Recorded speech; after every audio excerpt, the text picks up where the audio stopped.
Alright, you've been through it, haven't you? Felt like you were living a script written by someone else, starring you as the villain. I get it. The real stories, the ones that change everything, they often start in the shadows. Listen up, because something's shifting. They thought they had you figured out, neatly categorized, filed away as ordinary. But ordinary doesn't ignite revolutions. Ordinary doesn't keep them up at night. And ordinary sure as hell doesn't become the burning topic everyone's whispering about. Surprise. Turns out you were always that one. And here's a kicker. Humans are wired for truth. We remember the real stuff longer than the lies, no matter how many times those lies are repeated. That's why their carefully constructed reality is crumbling and the truth about you is taking root like an ancient oak. They didn't just mess up, they made the fatal mistake of exposing you. They thought keeping you small would keep them safe, but all they did was set the stage for the most epic unveiling imaginable. Think of it like hiding a priceless gem in a dusty box, thinking no one will ever see its brilliance. Then someone flips on the light and the whole room is blinded by its radiance. That's you. You've been shining all along, and now they're in damage control because they've lost control of the narrative. The best part: they can't put the genie back in the bottle. Truth once unleashed doesn't retreat into the shadows. You're living proof that no amount of sabotage, no campaign of whispers, no stage malfunction can bury destiny. Honestly, if irony were a person, it'd be doing a victory dance right now. They dug a pit for you and instead they buried their own reputations. Now let's dissect how their slip-up became your coronation, how their attempts to sabotage you became your irrefutable evidence, and why everyone, even their allies, now recognizes you as the one you were always meant to be. First, they built their identities on your silence, but the dam is broken. Their entire sense of power rested on the belief that you would remain quiet. Your silence was their fortress, their camouflage, their excuse. As long as you didn't speak up, as long as you didn't rise, they could play any role they wanted. Hero, victim, leader, even saint. They weren't protecting themselves with honesty. They were hiding behind your quietness. The moment that silence shattered, the very ground they stood on cracked open. People like them thrive in the absence of challenge. They spin their stories in the dark, counting on the fact that you won't contradict them publicly. They assumed your pain would paralyze you. They assumed your humility would keep you hidden. They underestimated you. Silence is powerful, yes, but it's not forever. When silence finally erupts into truth, the explosion is louder than any lie ever uttered. Your words, your presence became a disruption they couldn't control. The silence that once kept them safe suddenly became the very proof of their fear. Why else would they invest so much energy into silencing you? Why else would they scramble to bury your story before it even had a chance to be told?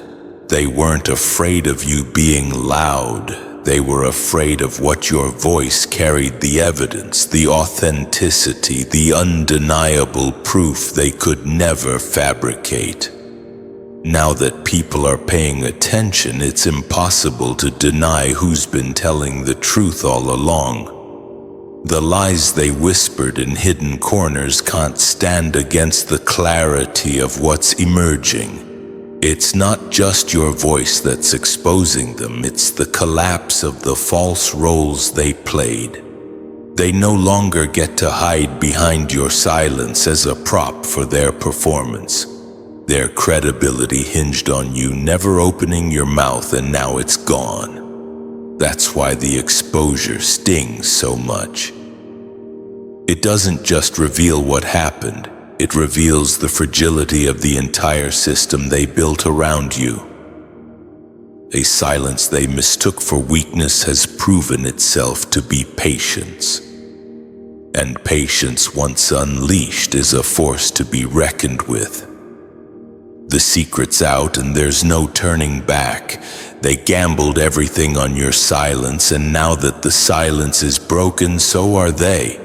Second, they scoffed at the blueprint, but you were the architect all along. They dismissed your ideas as foolish, your dreams as impossible, and your vision as unrealistic. They laughed because it was easier to ridicule than to admit they couldn't see what you saw. But you weren't just daydreaming, you were designing. Every decision you made, every seed you planted, every sacrifice you endured was part of a larger plan they were too blind to grasp. They thought you were wasting time, but you were laying the foundation for something they would eventually desperately need.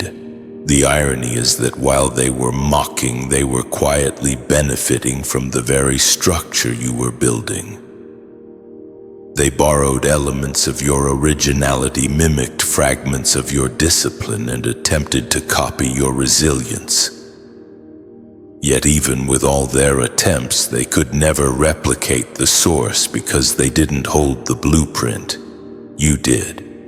They mistook their access to your ideas for ownership of them, but ownership belongs to the one who creates the plan, not the one who mocks it. Now that people are starting to see where the framework came from, the laughter rings hollow. The jokes fall flat because everyone can trace the roots back to you. You weren't the lost one fumbling in the dark.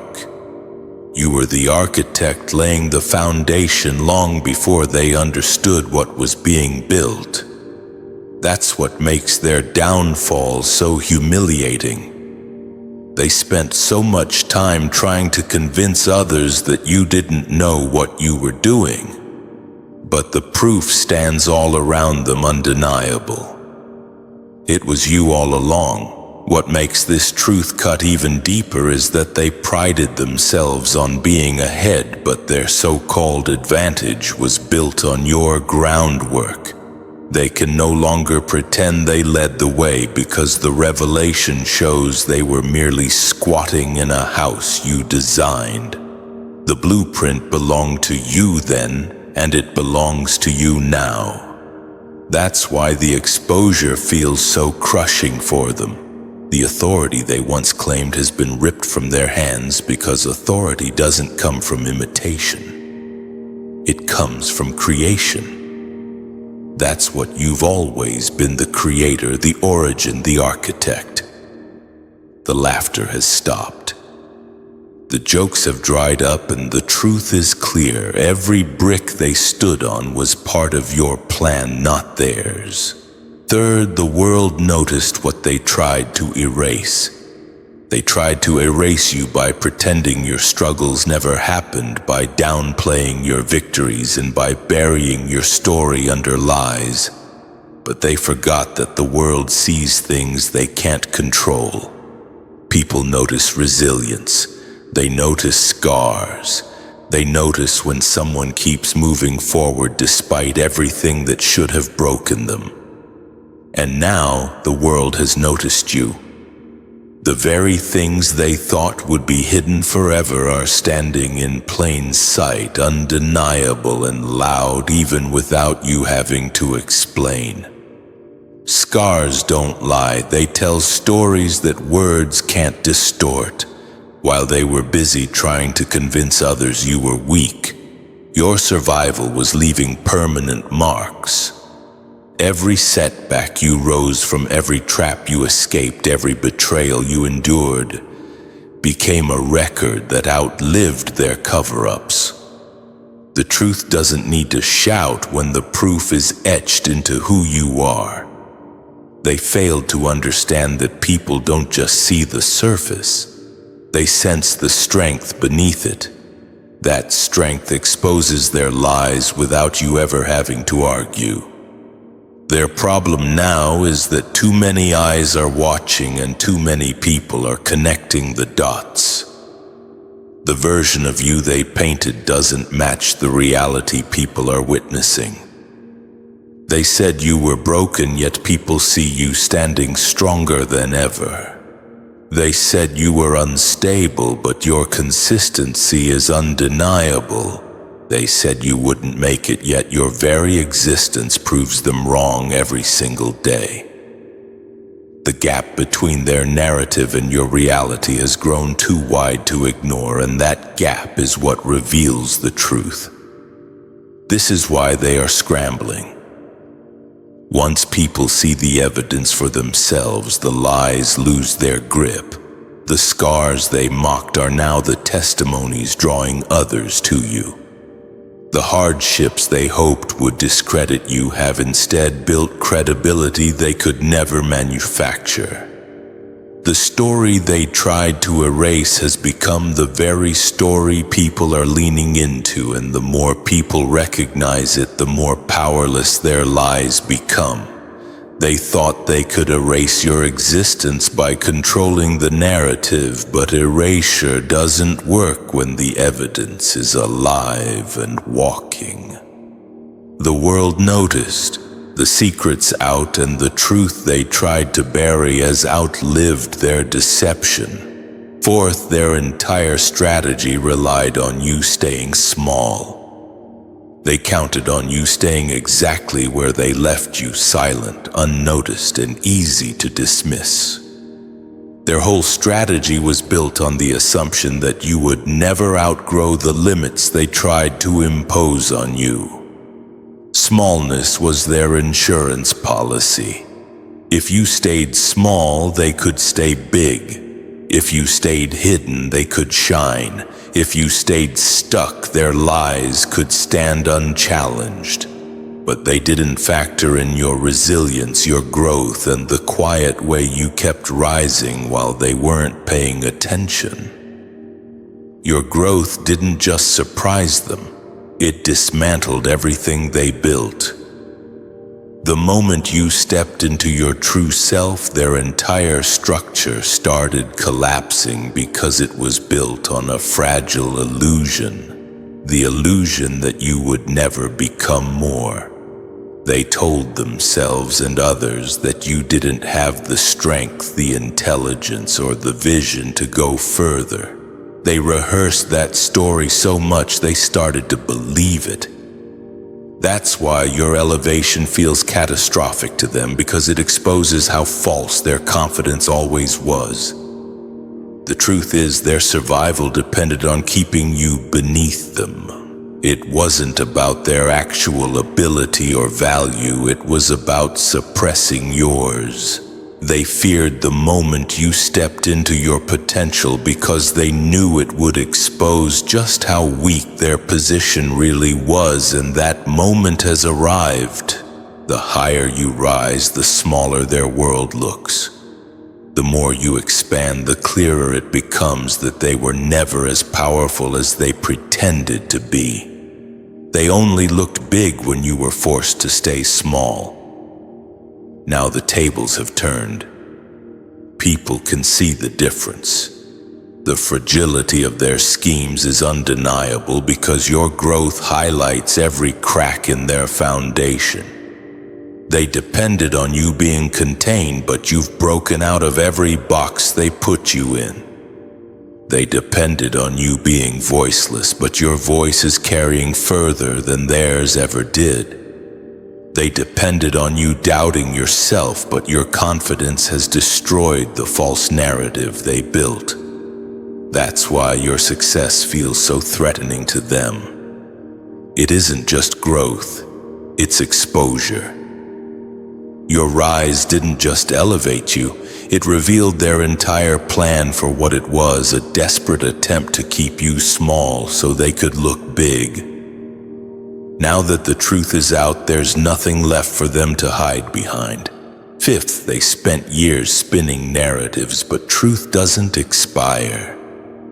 They worked tirelessly to control the narrative, weaving lies and half-truths into a story that painted you as less than who you really are. They repeated those lies so often that even they began to believe them, thinking repetition would turn fiction into fact. But here's the flaw in their plan: lies are temporary. They have a shelf life. They decay with time because they can't stand on their own. Truth, on the other hand, doesn't weaken. It doesn't rot. It simply waits steady and unshaken until the lies finally collapse under their own weight. What they underestimated is how memory works.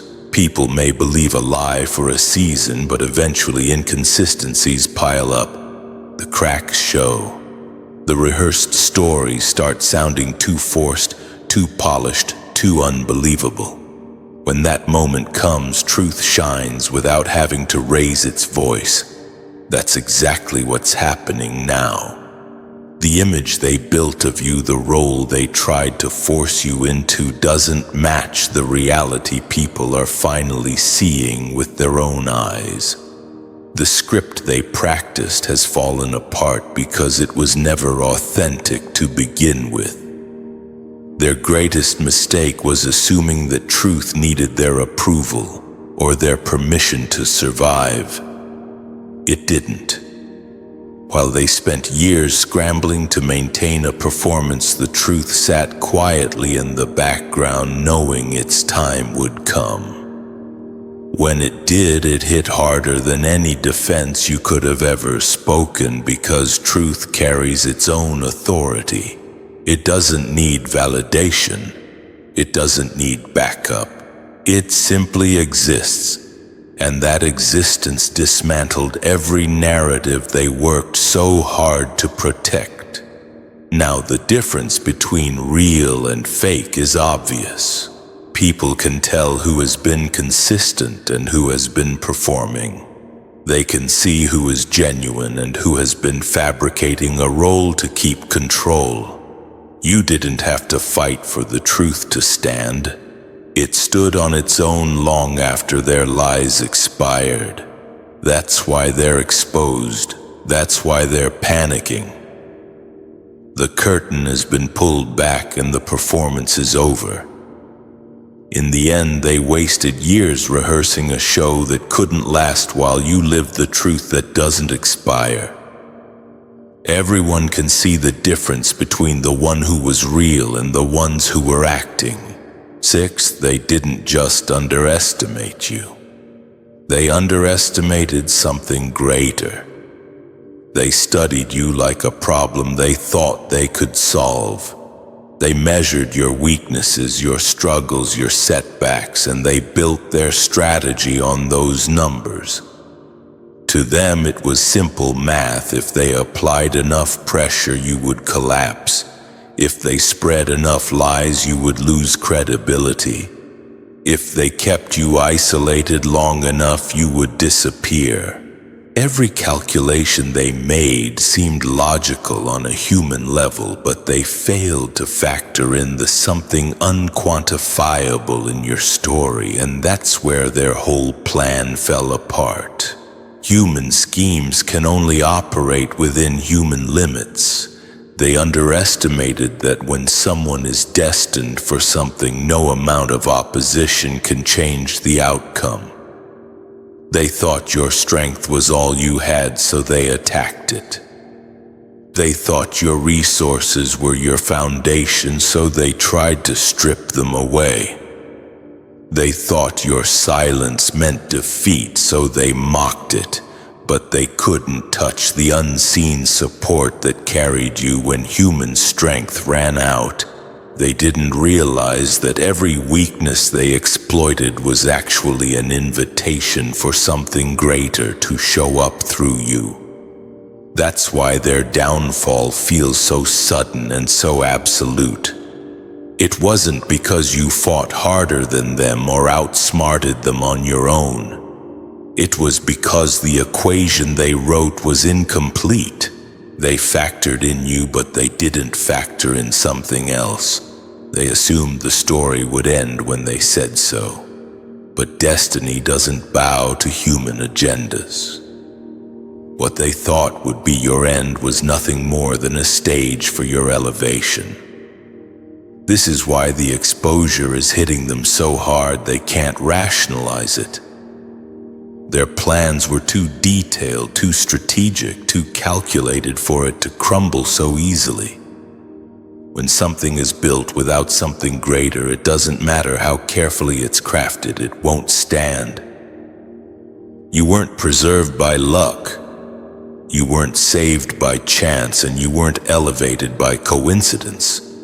You were upheld by something unseen. They didn't just underestimate you, they underestimated the power that was with you.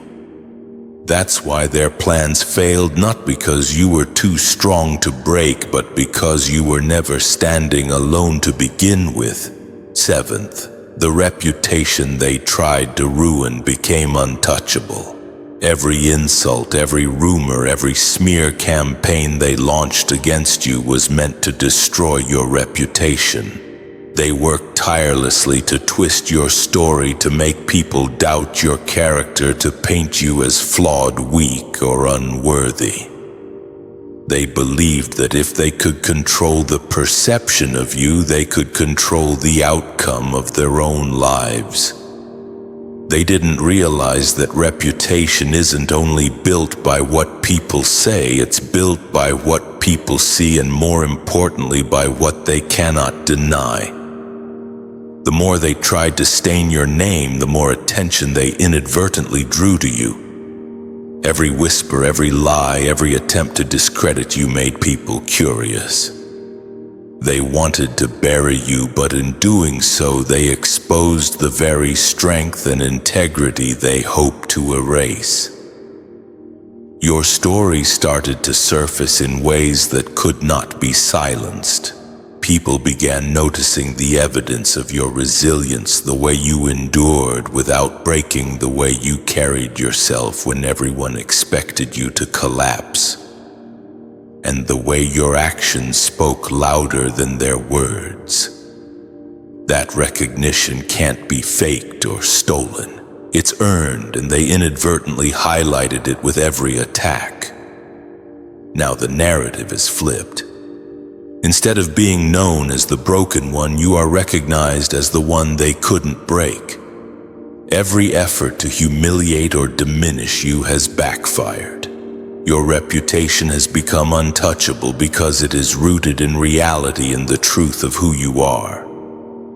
Lies can only last as long as they are believed, and now people see the contrast. The deception they tried to weave versus the undeniable reality of your strength. The most powerful part is that their attempt to bury you didn't succeed. It planted you. The pressure, the criticism, and the attacks only made your character more visible, more respected, and more influential. What they thought would end you only amplified your presence. People talk about you not because of what they said, but because of what you survived. In the end, their effort to ruin you did the opposite. Your reputation didn't just survive, it became untouchable. They underestimated the durability of your integrity and the impact of your resilience. The more they tried to destroy you, the more firmly your name was cemented in reality, proving that what is true cannot be tarnished. Eighth, you were the example they swore didn't exist. For years they insisted that someone like you couldn't exist. They told others that the qualities you carry, strength, integrity, vision, and resilience, were myths. Stories invented to inspire or scare, but never realities to be faced in real life.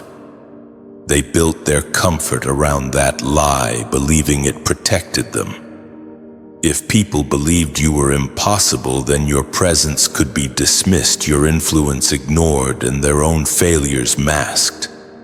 But then you showed up and the myth became flesh. Your life became living evidence that what they claimed was unattainable wasn't just attainable, it was undeniable.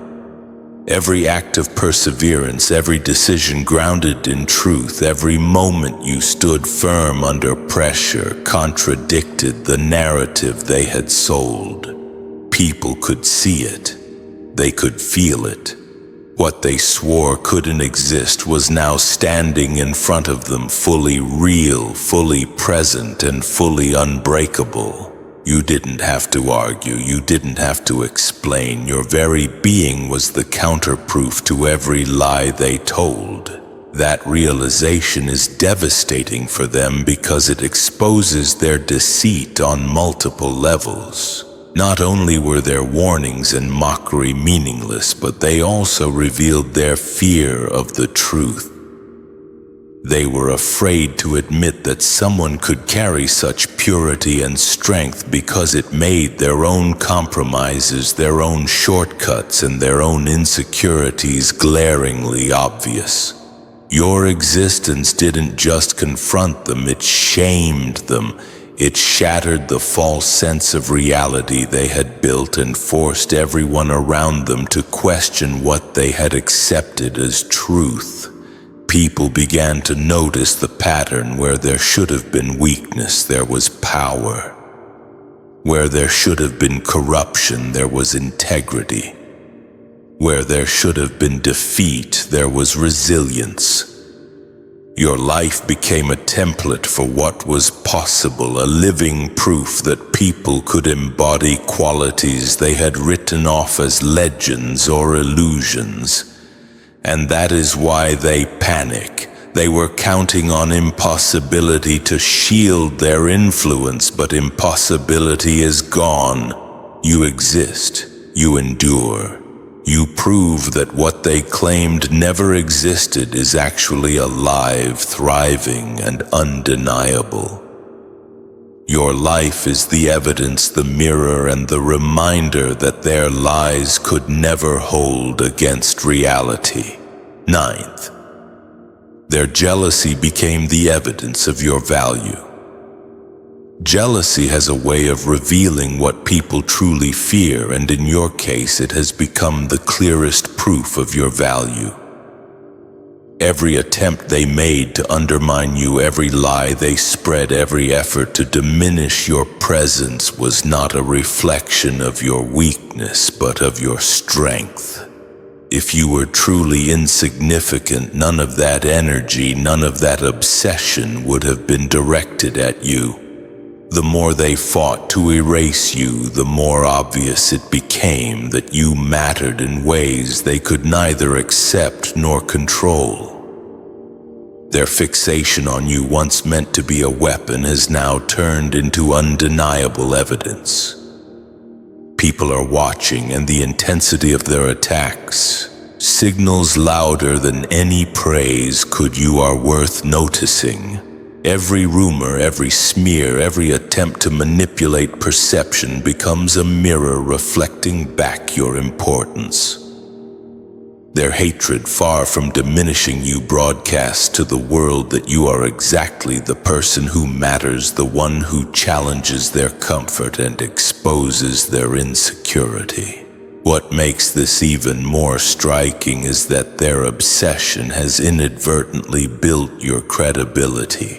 While they thought they were hurting your reputation, the truth is that people see their desperation and recognize it for what it is. You are not the target of random attacks. You are the threat to a false system, the presence that validates the power and influence you already hold. Their jealousy unintentionally writes your resume in plain sight, listing your impact in every move they make against you. And now, the world can read it. Every effort to diminish you only highlights the areas where you shine. Every attempt to make you invisible proves your visibility. Their hatred, instead of erasing you, confirms that your worth is so obvious it cannot be ignored. The evidence is all around and people are seeing it clearly. Your value is immense, undeniable, and entirely real. In the end, their envy becomes your silent advocate, telling everyone who cares to look that you are a force to be reckoned with.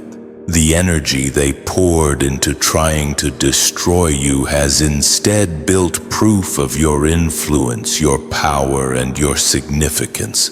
Their obsession no longer harms you, it elevates you. 10th, they fed people poison, but you became the antidote. For years, they worked tirelessly to shape how others saw you. They whispered doubts, planted fears, and fed people narratives designed to make you seem unworthy, untrustworthy, or even dangerous. Their goal was simple: isolate you, weaken your influence, and make everyone question your intentions. They treated perception like a weapon, carefully distributing their poison to make sure it spread and stuck. And for a time, it seemed like it might work. People started believing the distortions, repeating the lies, and treating you like a problem rather than the truth they couldn't recognize. But poison only works if it's the only option. You didn't just survive their campaign, you became the antidote. The moment people experienced your authenticity, everything they had been fed began to unravel. Every lie they repeated lost its grip because truth is stronger than deception when it's lived openly. You didn't have to fight for belief, you simply existed and acted in ways that contradicted the false stories. Your actions, your words, your integrity neutralized the fear and doubt they had sown. The power of your presence became undeniable.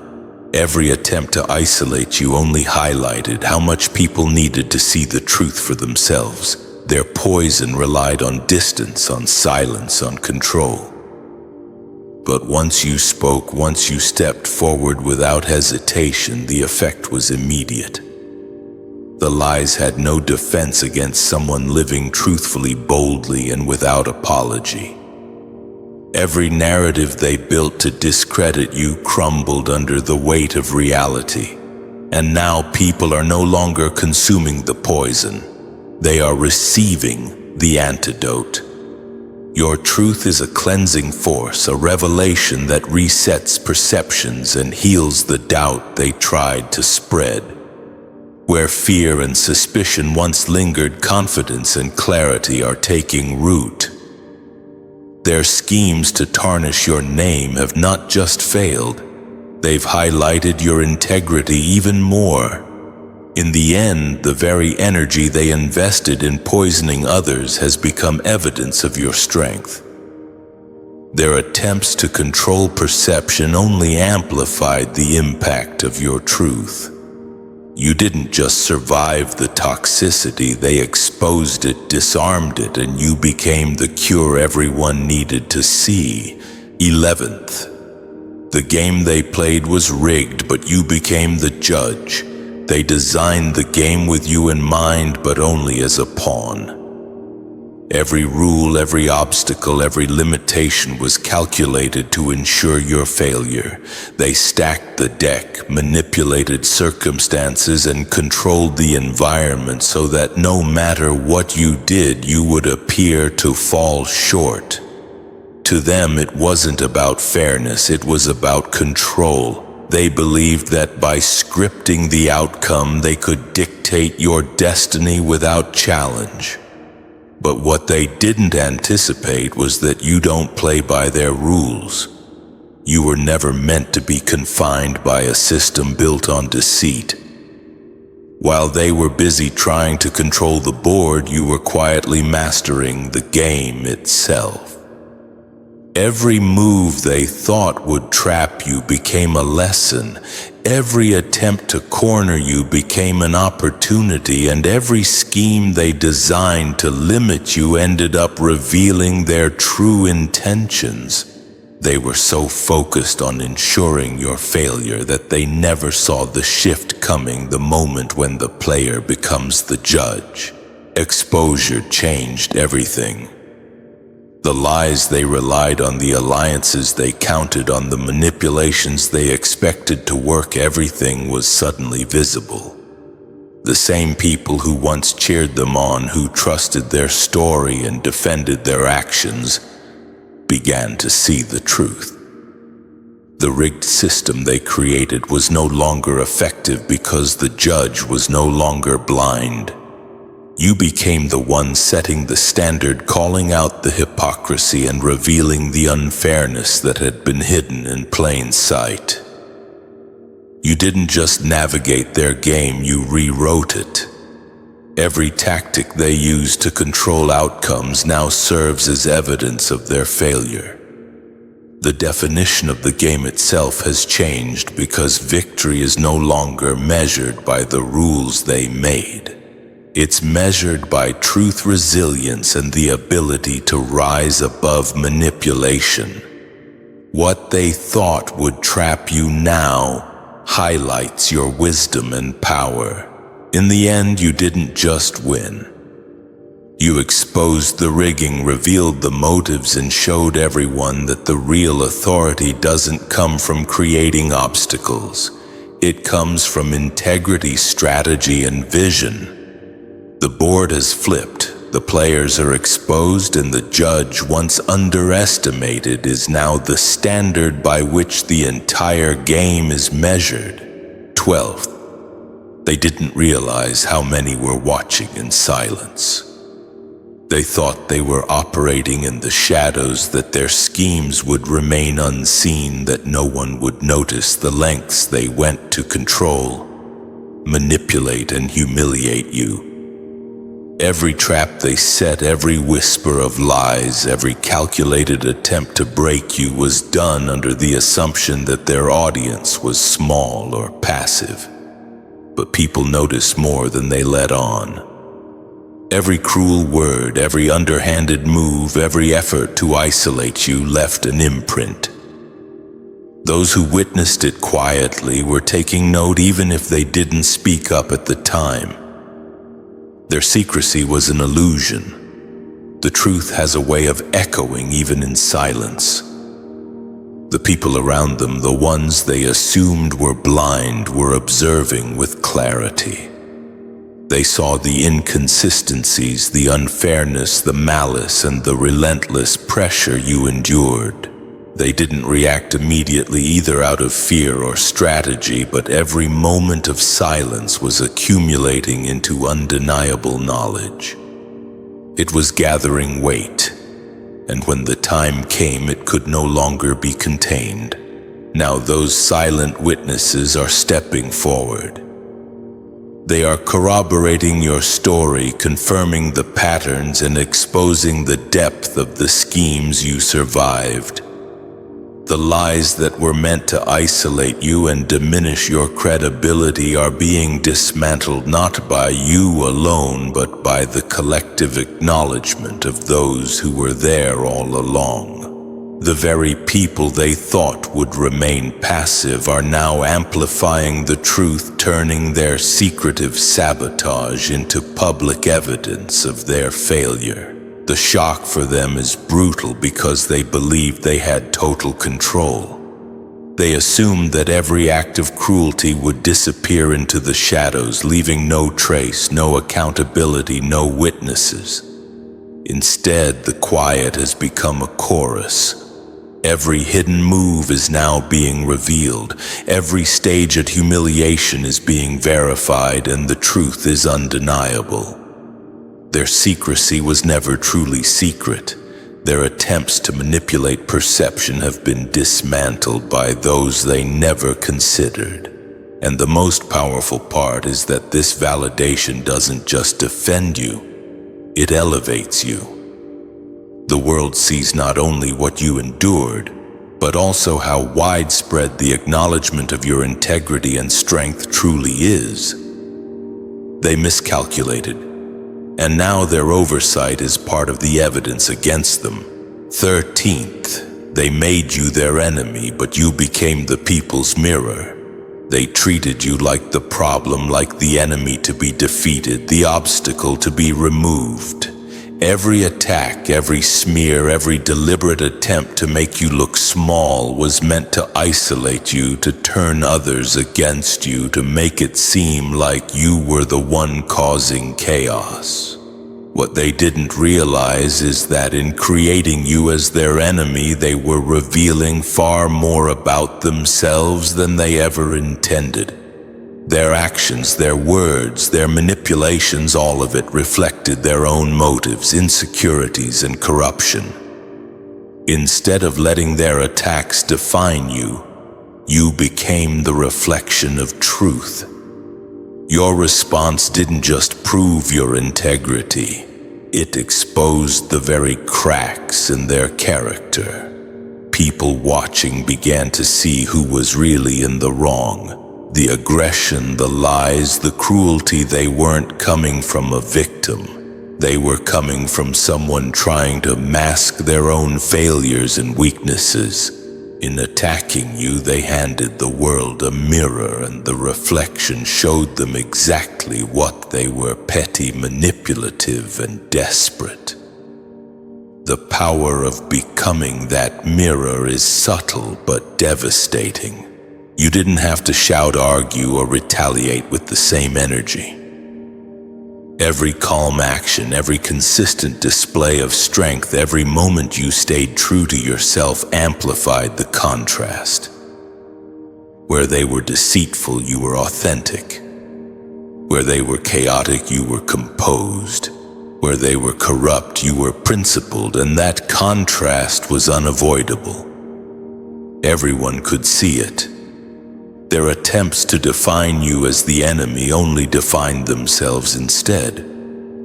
Now people are no longer questioning your character. They are questioning theirs.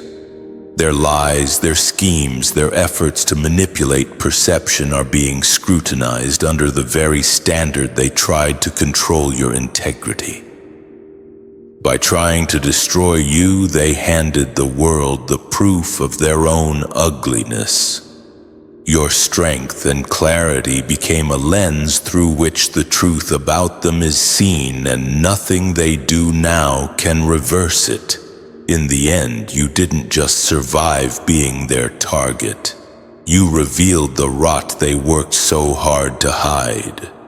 You became the mirror they never wanted anyone to look into, the reflection of what they really are, and in doing so, you forced everyone around them to see reality clearly, leaving their attacks exposed for exactly what they always were: a desperate attempt to hide their own truth. 14th. Their final mistake was forgetting that the truth doesn't need permission. Their biggest error wasn't underestimating you, it was underestimating the nature of truth itself. They assumed that by controlling the story, by managing perception, by rewriting events to suit their agenda, they could keep the truth locked away. They believed that silence, manipulation, and repetition of their lies would be enough to suppress reality. What they failed to realize is that truth doesn't ask for permission. It doesn't wait for their consent. It doesn't bow to their timelines or their fears. Truth exists independently, and when the moment comes, it asserts itself with unstoppable force. They spent so much energy trying to prevent exposure, thinking the narrative they spun could outlast reality. Every lie was carefully crafted, every angle calculated, every observer manipulated. They believed the world could be deceived indefinitely, and that your story could be rewritten in their favor. But truth has a rhythm of its own. It waits, it builds, it gains momentum, and the moment it breaks free, it cannot be contained. The secrecy they relied upon was fragile because the truth does not respect walls, gates, or guarded versions of events. Now their control is gone. The stories they worked so hard to engineer are crumbling under the weight of facts, witness accounts, and your own unwavering presence. The lies that once seemed persuasive are exposed as desperate attempts to cover inadequacy and guilt. People can see the inconsistency, the manipulation, and the falsehoods that were meant to define you, and the truth shines through. It doesn't need a defender, it doesn't need validation. Its existence alone dismantles the fabric of every lie they spun. Their final mistake was believing they were the gatekeepers of reality. They assumed the truth required their authorization to exist, but truth is inherently sovereign. It cannot be stopped, and it cannot be edited by fear or control. Now that truth isn't quiet, it's loud, undeniable, and sweeping across everyone who has eyes to see. The narrative they attempted to control has flipped completely. What they thought was hidden forever is now evident, undeniable, and permanent. In the end, they miscalculated the one thing that cannot be contained. The truth didn't wait for permission, and their lies didn't survive its emergence. They failed because reality cannot be rewritten by fear, manipulation, or secrecy, and now the world sees it all. So what's the takeaway? The story isn't about their schemes, their lies, or the desperate measures they took to control you. It's about you. Every attempt to silence, diminish, or destroy you has only amplified your truth. Every lie they spun, every trap they set, every shadow they hid behind has backfired, leaving them exposed and powerless. What they thought was your weakness became your strength. What they assumed would bury you became the foundation for your rise, and what they tried to erase has now become undeniable proof of your resilience, power, and authenticity. You didn't just survive, you became a mirror reflecting their true selves, a force that no one could contain, and a living testament to the fact that truth, integrity, and alignment cannot be suppressed. Their jealousy, their obsession, their control, it all ended up highlighting your value. The very energy they poured into trying to destroy you has become the evidence of your significance, and the world has taken notice.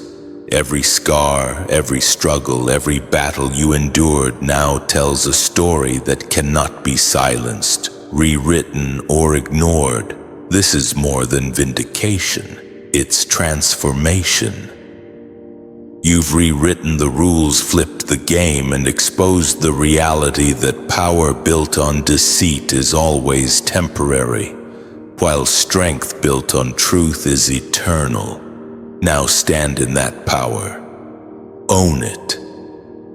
Every glance at your resilience, every acknowledgement of your truth, every recognition of your name being untouchable is a reminder of what you endured and what you've overcome. You didn't just rise above the lies, they elevated you, and now the secret is out.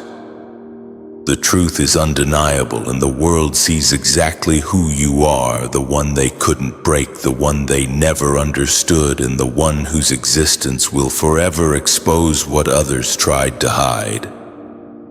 The story isn't over, it's only beginning, and this time the world is watching, listening, and finally seeing exactly what you've always been. If this resonates, share this. Your story matters. Someone out there needs to hear this, to feel this, to know they are not alone. Let's ignite a chain reaction of truth and empowerment. Together we can rewrite the narrative, the narrative, the narrative, the narrative, the narrative, the narrative. Welcome the anointed ones. The heaviest crown is not made of gold. It's forged in the fires of resilience. Chosen ones, before you even grasped the concept of a trial, you were enrolled in the divine curriculum. No textbook, no syllabus, just life unleashing its full spectrum of storms, betrayals, losses, and those agonizing nights where the silence of the Almighty resonated louder than any thunderclap. And here's the raw, unfiltered truth that many shy away from acknowledging: the most grueling examination is the one where the instructor remains utterly silent until the very end. Scientists posit that the average human can withstand approximately 45 units of pain before succumbing, yet you have weathered betrayals that could have toppled empires. You navigated infernos with your sanity clinging precariously, yet you steadfastly refused to surrender your soul. This isn't mere endurance, it's celestial calibration. And that's precisely why the time has come to illuminate the grand design you have triumphed. And let's be candid, there were moments when it felt less like a spiritual crucible and more like being the hapless protagonist in a cosmic jest. If life were a comedic performance, you were the central figure, constantly stumbling over unseen obstacles while the audience collectively gasped. But now the pivotal revelation: each stumble was in reality a calculated step closer to your unveiling. What appeared to be humiliation was in truth profound preparation. So listen intently, because what you perceived as random suffering was in actuality a divinely ordained syllabus. And now, having passed through the crucible, it is time to lift the veil and reveal the intricate tapestry of God's secret workings. This isn't about eliciting sympathy, it's about unleashing inherent power. This isn't solely about endurance, it's about the extraordinary emergence. Chosen ones, you have navigated a trial that remains unseen by most, and today you will finally comprehend its purpose. Number 1, you were tested beyond human measurement. You were tested beyond the conventional thresholds of human endurance, and that is the aspect of your narrative that will remain elusive to many. It wasn't simply a matter of how much duress you could tolerate before reaching your breaking point. It was about assessing your capacity to remain incorruptible when life relentlessly dismantled every semblance of security you thought you possessed. Anyone can brace themselves and persevere through a finite period of adversity, but what distinguishes you is that your trial was meticulously designed to assess something far more profound than mere fortitude. It was intended to reveal whether your character, your faith, and your very soul could remain unblemished when every other facet of your being was stretched beyond the limits of rationality. Reflect on it: the trials didn't merely assail your physical body or your financial stability. They attacked your identity, your dignity, your sense of belonging, and even your fundamental belief in the inherent goodness of the divine. This transcends mere endurance for its own sake. It represents refinement at a level that few individuals ever encounter. God wasn't simply inquiring, can they survive? He was profoundly asking, can they survive without sacrificing their very essence? That is the defining characteristic of the chosen, because mere survival can breed bitterness, resentment, or emotional detachment. However, you persevered without compromising your values, without succumbing to pressure, and without allowing the inferno to transform you into the very thing that was assaulting you. The trial was inherently unjust, and it was intended to be so.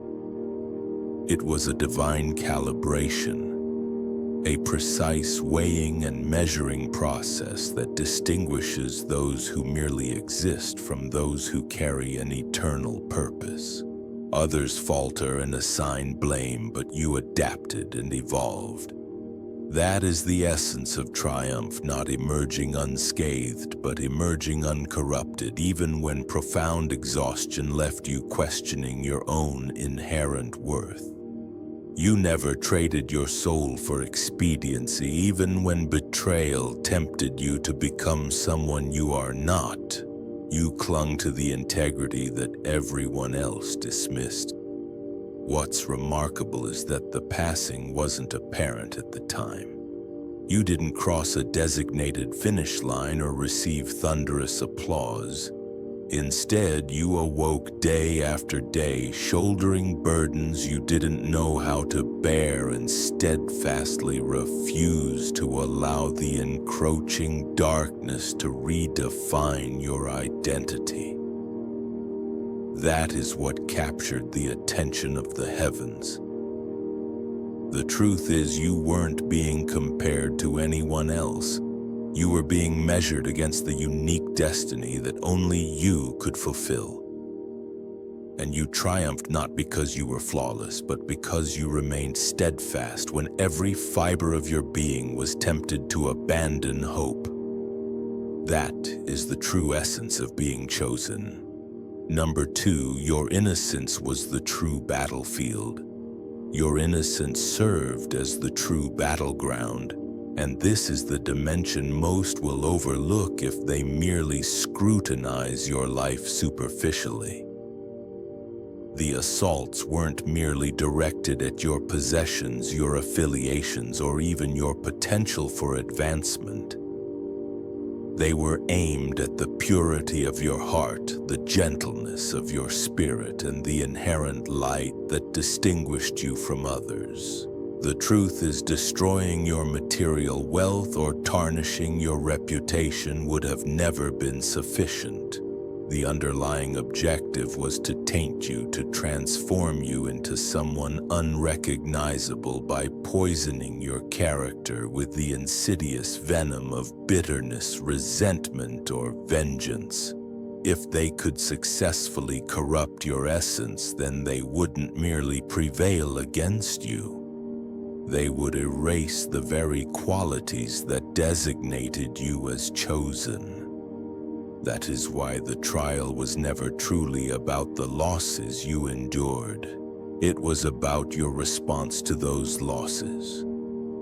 Recovering lost finances or missed opportunities is possible, but once innocence is lost, once the soul becomes hardened and distorted, such damage is notoriously difficult to reverse. The enemy understood that if you cease to love, cease to forgive, cease to believe in inherent goodness, then you would carry that wound indefinitely, even if you projected an image of strength externally. And that's why every betrayal, every instance of rejection, every experience of unfair treatment was in essence an attempt to contaminate your innate purity. But you prevailed because you resolutely refused to allow your pain to reshape you into the image of those who inflicted it. You didn't allow your heart to calcify into stone even when succumbing to apathy seemed far easier. You didn't allow cynicism to dominate your perspective even when you possessed every justification to isolate yourself. You didn't allow bitterness to take root even when it seemed entirely warranted. Such restraint doesn't equate to weakness, it represents divine strength. It requires far greater power to maintain tenderness in a callous world than to allow the world's cruelty to harden you. The mere fact that your innocence remains vibrant serves as undeniable proof that you won the unseen war. You traversed the depths of hell, yet you emerged without the lingering scent of smoke. That is what renders you exceptional.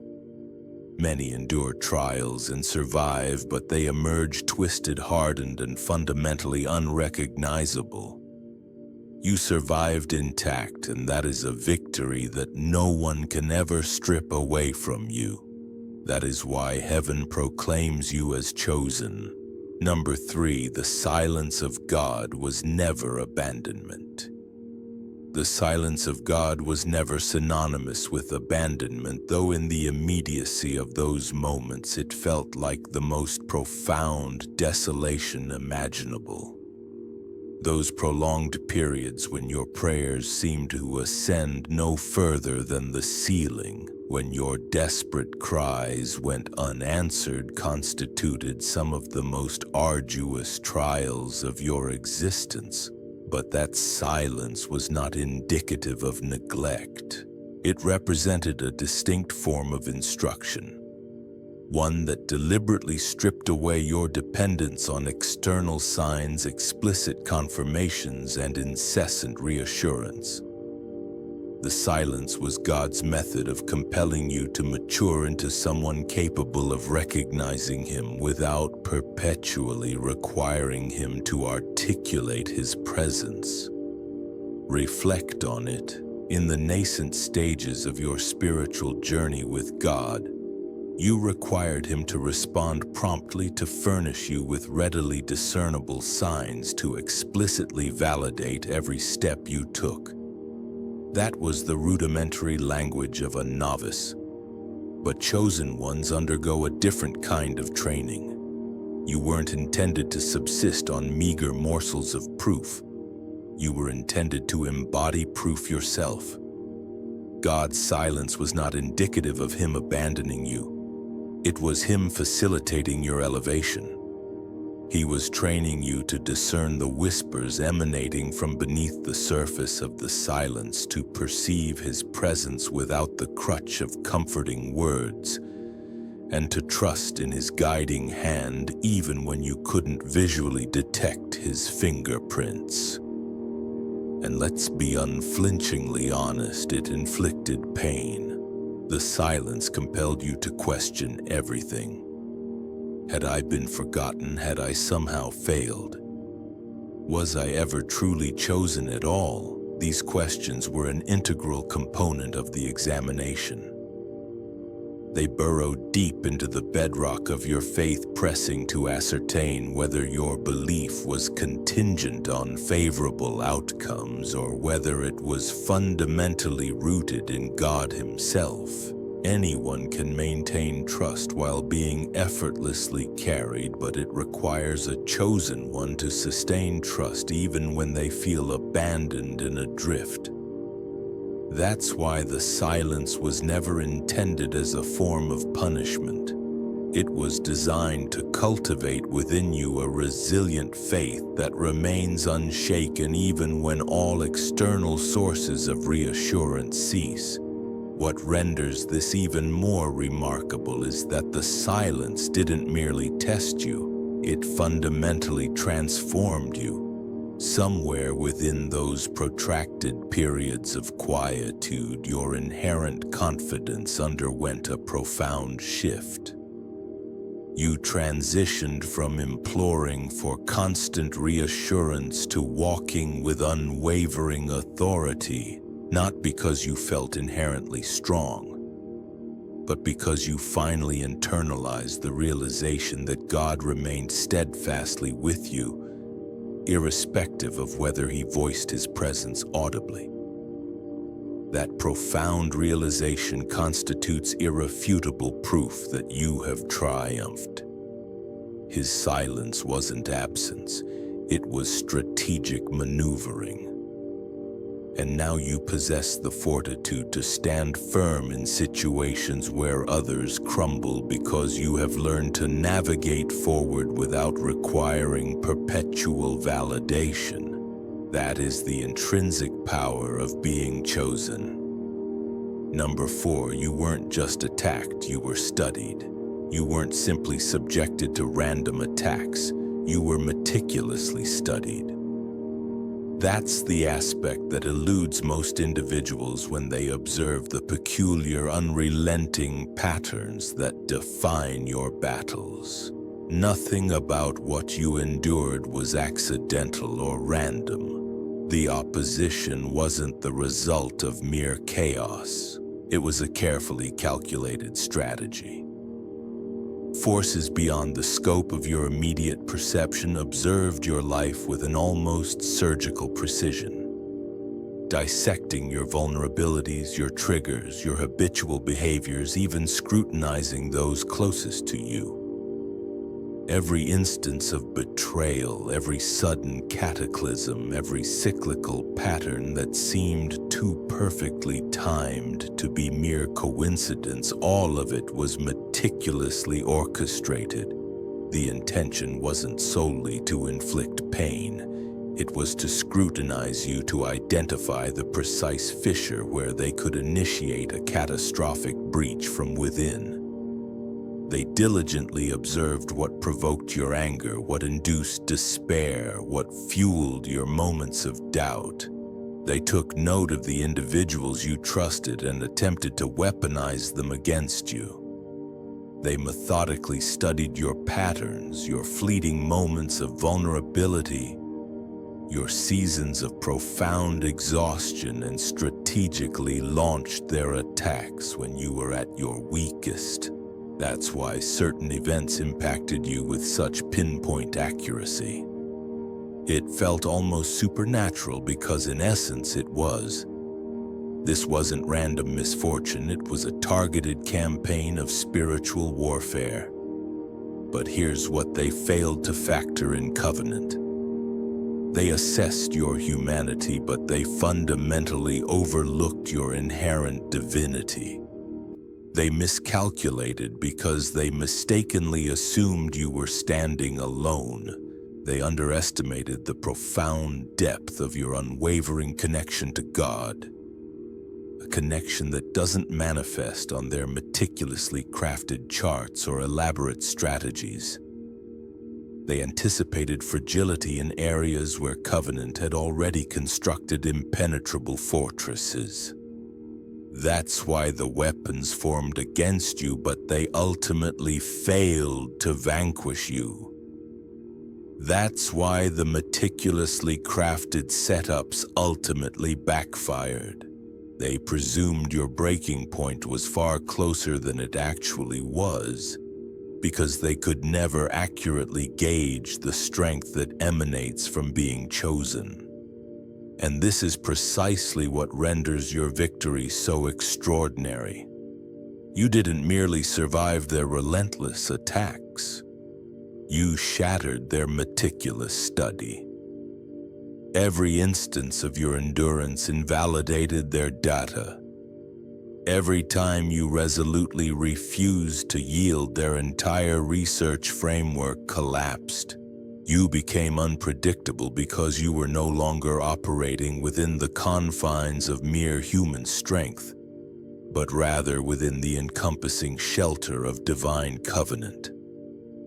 Triumphing in this trial signified not only withstanding the barrage of blows, but also demonstrating that the very aspects they intended to exploit for your destruction became the avenues through which your unyielding resilience was revealed.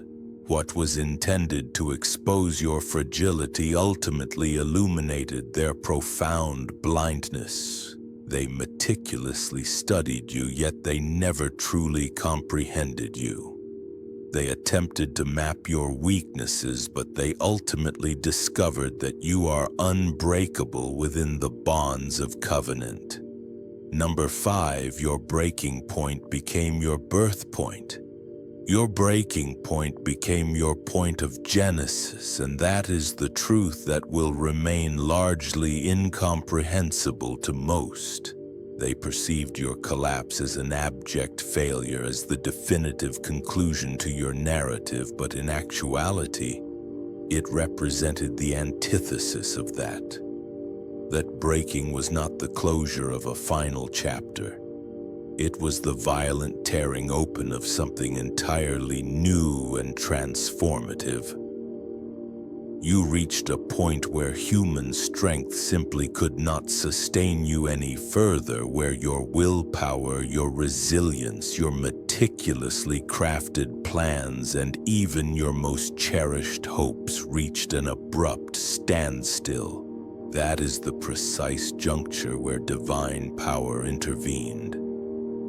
Successfully navigating this trial didn't imply that you circumvented the breakdown altogether. Rather, it signified that you permitted the breakdown to serve as the doorway to your spiritual rebirth. Everything you relinquished, every tear you shed, every moment you felt as though you were unraveling at the seams, all of it became the raw material from which God would meticulously reconstruct you. That's what those on the periphery fail to grasp. They assess survival based on outward displays of strength, but God assesses it based on the willingness to release control, to crumble if necessary, and to entrust Him with the task of rebuilding from the foundational level. In that breaking, you were emptied of the old self, the ingrained illusions, the insatiable need for control, and the burdensome weight of everything that no longer served your highest purpose. The collapse facilitated the creation of space for a version of you that had always been concealed beneath the surface, patiently awaiting its emergence. This elucidates why the very moment others presumed you were irrevocably finished, Heaven recognized it as your initiation. The moment you were stripped of what you erroneously believed constituted your power was the precise moment you became untouchable in ways they could never comprehend. They anticipated that you would be permanently crushed beyond repair, but instead the crushing became the pressing that ultimately yielded something of immeasurable value within you. The breaking point didn't signify weakness. It validated destiny. Not everyone survives that magnitude of collapse, and even fewer permit it to transform them rather than annihilate them. But you did. You allowed the ruins to become the foundation for something infinitely greater, and in doing so you were reborn not merely in a religious sense but in the profound sense of authentic identity. You emerged with a strength that defies human explanation because it wasn't sustained by human means. That's why your breaking point will perpetually be remembered as the genesis of the real you. Number 6, God let them win battles to prove they couldn't win the war. God permitted them to achieve fleeting victories to demonstrate their ultimate inability to win the enduring war. That represents one of the most challenging truths to internalize when you are the one enduring the relentless blows. Superficially, it resembled utter defeat. You lost aspects you deeply cherished. Individuals walked away with what appeared to be triumphs over you. Your reputation tarnished your character, impugned opportunities, slipping irrevocably through your grasp. To the external world, it appeared as though you were perpetually on the losing side. However, heaven wasn't interpreting those moments as mere losses. They were deliberate exposures. They were meticulously crafted setups designed to reveal the inherently limited scope of your enemy's power. Understand that God doesn't need to shield you from every skirmish to validate His unwavering presence. Occasionally, He permits certain conflicts to manifest as though you have been overcome, not to humiliate you, but to unequivocally demonstrate to the world that even stripped bare, even wounded, even counted out, you resolutely maintain your stance. That type of testimony doesn't emanate from perpetual victory, but rather from undeniable resilience. What they erroneously perceived as a triumph was in actuality their ultimate limitation. They could seize possessions, commandeer positions, and even manipulate individuals, but they could never appropriate your inherent essence. They couldn't touch what defined you as chosen, and that constituted the crux of the entire war. This clarifies why those so-called losses were in fact necessary. Without them, both you and every observer might have erroneously attributed your strength to your material possessions, rather than recognizing the inherent strength of your soul. By permitting them to achieve superficial victories, God compelled the truth to surface. Nothing external can define a soul anchored securely within him. Every hollow victory your adversaries celebrated merely underscored the indisputable reality that they possessed no enduring power. They may have stolen transient moments, but they could never rewrite your ultimate ending. The underlying lesson was deceptively simple yet profoundly brutal. You didn't need to emerge victorious in every single encounter to validate your status as chosen. Successfully navigating the trial entailed recognizing that survival itself constituted an ultimate victory. You traversed the inferno and emerged scorched but not consumed. You endured humiliation, betrayal, and profound loss, and yet resolutely refused to relinquish your core values. That doesn't represent defeat. It represents triumph on a scale that most individuals will never truly comprehend. God permitted them to win just enough to expose that their so-called victories were nothing more than fleeting illusions, while your continued survival served as eternal proof that the war was never theirs to win. Number 7, you carried scars, not stains. You carry scars, not stains, and that subtle distinction represents everything. Scars are tangible evidence of survival. They proclaim, "Indeed, I was wounded. Indeed, I was cut deeply, but I healed completely without succumbing to the insidious effects of poison." Stains, on the other hand, embody precisely what the enemy relentlessly sought to inflict upon you. They desired that the defilement of bitterness would permanently adhere to you, that the enveloping darkness of resentment would take root within your soul, and that the inherent ugliness of their actions would ultimately define your self-perception. That was their overriding objective from the outset.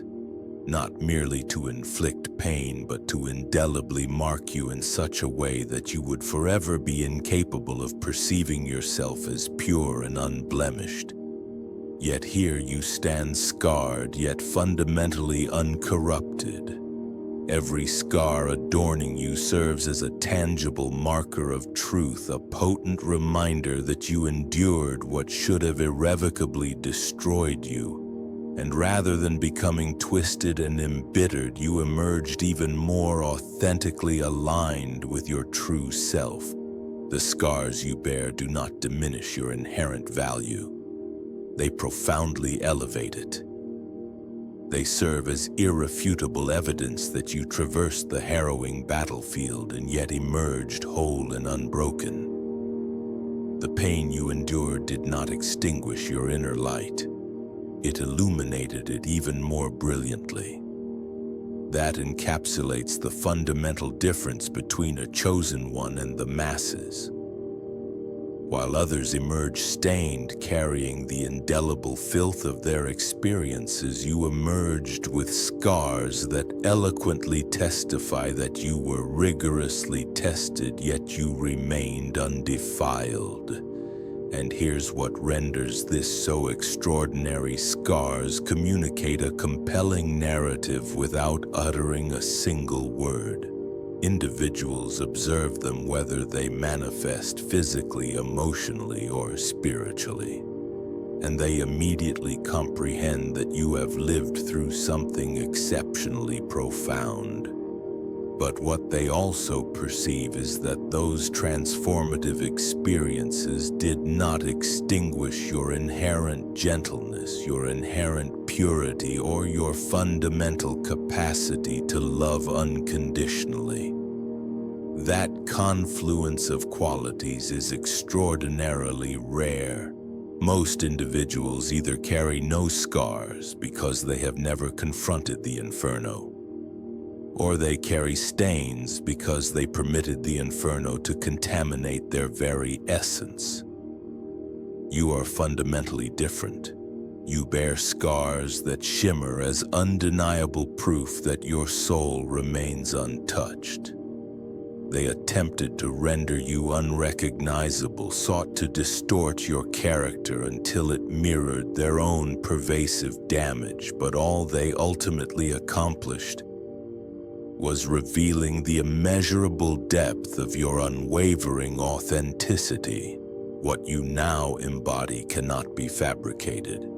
It doesn't represent superficial strength. It transcends mere performance. It embodies the unshakable truth of someone who has not only endured immense adversity, but has also healed completely and unequivocally. That unyielding authenticity is untouchable. It instills profound fear in those who sought to break you because your scars expose the magnitude of their utter failure.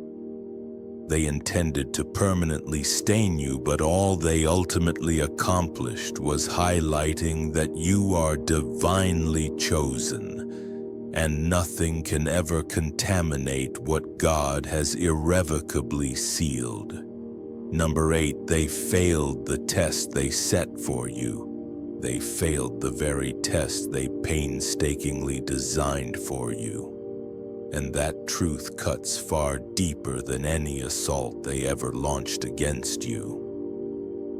They erroneously believed that they were the examiners wielding the authority to evaluate your worth, your inherent strength, and your ultimate destiny. They were convinced that the meticulously crafted traps, the calculated betrayals, and the relentless pressure they strategically implemented would expose your inherent flaws, but the undeniable reality is that the very moment they elected to test you, they inadvertently subjected themselves to their own examination. Every move they meticulously executed became evidence not of your inherent weakness, but of their own internal corruption. What they confidently believed would discredit you ultimately disqualified them from any semblance of moral authority. This represents the divine reversal that remains imperceptible to most. Initially, while you were enduring profound hardship, all eyes were fixated on you. Would you succumb to the pressure? Would you ultimately concede defeat? Would you fail to meet their predetermined standards? However, behind the scenes, heaven meticulously documented their actions, scrutinized their underlying motives, and recorded their unyielding cruelty. Your unwavering endurance became your ultimate vindication, while their reprehensible behavior became their inescapable judgment. By attempting to crush you, they inadvertently revealed the totality of their inherent selves. They exposed their all-consuming envy, their carefully constructed lies, their pervasive deceit, and their willingness to obliterate another soul merely to satiate their insatiable desire for power. They revealed to the world the true contents of their depraved hearts, and in doing so they irrevocably failed the very test they had created. And the inherent irony lies in this. Your enemies naively believed that the trial was centered around your potential collapse, but the profound lesson to be gleaned was centered around their ultimate exposure. You persevered with unwavering resolve, and that endurance served as a testament far more potent than any defense you could have constructed. Meanwhile, their Machiavellian schemes transformed into a mirror relentlessly reflecting their own inherent ugliness. What they maliciously intended as irrefutable proof of your inherent unworthiness became undeniable evidence of their own pervasive corruption. The meticulously crafted trap they set became the very place where they inadvertently tripped and fell. This is precisely why chosen ones possess the profound ability to walk away with unparalleled peace. The victory transcends mere survival. It resides in the fact that their malicious intentions are now indelibly written in plain sight for all to scrutinize. God completely flipped the script. Your profound suffering transformed into a grand stage upon which their depravity was publicly broadcast. And their reprehensible actions became a permanent record that even they cannot erase. They mistakenly believed that they were in complete control of the narrative, but in reality the trial was never solely about testing you. It was about revealing the inherent nature of their being. And in that transformative revelation, their inescapable judgment was unequivocally sealed. They failed the test they meticulously designed for you, and that failure will pursue them far longer than any wound they maliciously attempted to inflict upon you. Number 9, you were refined for leadership, not comfort. You were meticulously refined for profound leadership, not transient comfort. And that intrinsic truth elucidates why your path has been so relentlessly brutal. The trial you endured was never intended to ease your passage through life. It was designed to mold you into someone whose voice commands undeniable authority. Influence devoid of substantive depth is inherently dangerous, and God would never bestow power upon you without first ensuring that you could wield it with integrity. Every trial methodically stripped away arrogance. Every setback systematically burned away illusions. And every profound loss meticulously carved out a space for humility. What you endured was not a form of punishment. It was rigorous preparation. Leadership within the divine kingdom transcends mere titles, follower counts, or expansive platforms. It is inextricably linked to unassailable credibility, and that is forged within the crucible of fire. You cannot fabricate it, you cannot feign it, and you certainly cannot purchase it. It emanates from traversing valleys that most individuals actively avoid, and emerging with your inherent integrity wholly intact. That's precisely why you were pressed so vehemently. God needed to ensure that when the opportune moment arose, you wouldn't exploit the influence He intended to grant you. You wouldn't utilize it to dominate, manipulate, or oppress others because you intimately understand the profound sensation of being powerless, overlooked, and silenced. Successfully navigating this arduous trial wasn't about attaining an untouchable status. It was about solidifying your reputation as someone inherently trustworthy. The scars you bear serve as your irrefutable credentials. They authorize you to speak with authority in areas where others can only theorize. They bestow upon you a compassion that cannot be manufactured because you profoundly understand the immense cost of enduring suffering and the invaluable worth of extending grace. Individuals will heed your counsel not because you demand respect, but because your authentic narrative commands it. That brand of authenticity cannot be fabricated. It is the inherent fruit of being refined, not superficially indulged. And here's the profound irony. While others ardently pursued fleeting comfort, you were being meticulously forged for enduring leadership. While some actively sought fleeting applause, you were being stripped down to your fundamental essence, so that when influence ultimately arrived, it wouldn't corrupt you from within. You were emptied of self-importance, so that when God filled you, what overflowed would be authentic truth, not mere ego. That's why your voice now carries such substantial weight. It doesn't resonate loudly because it strives to do so. It resonates deeply because it has survived what should have silenced it permanently. In the end, the rigorous refinement was never about rendering your life easier. It was about rendering your presence undeniably transformative. When you articulate your thoughts, chains shatter not through mere charisma, but because your inherent authority has been rigorously tested, unequivocally proven, and meticulously refined within the crucible of fire. That credibility is unshakable, and it is the primary reason God can now confidently entrust you with enduring leadership. Number 10. And there's so much more we could delve into, isn't there? But for now, let's just let all of that sink in. The bottom line is this: you, the anointed one, the chosen one, you've been through the fire.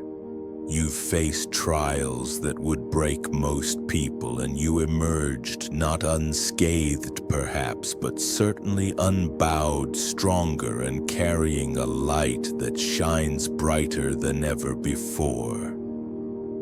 You were refined, you were studied, you were even allowed to lose some battles.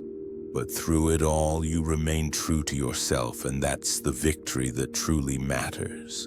So what resonated with you the most? What questions are bubbling up? I'd love to hear your thoughts in the comments below. Let's start a conversation and share our experiences, support each other, and celebrate this incredible journey. And if you found this message helpful, inspiring, or just plain thought-provoking, make sure to subscribe so you don't miss out on future insights and encouragement. There's always more to learn and more to share.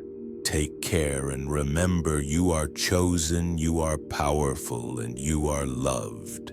Are loved. Are loved. Are loved. Are loved.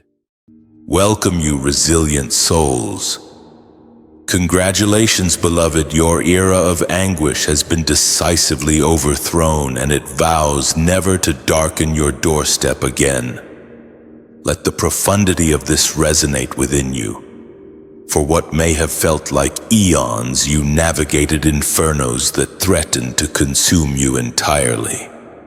You weathered tempests that painted a horizon of permanence, faced battles that felt relentlessly unending, and endured trials that led you to question whether grace itself had lost its way to you.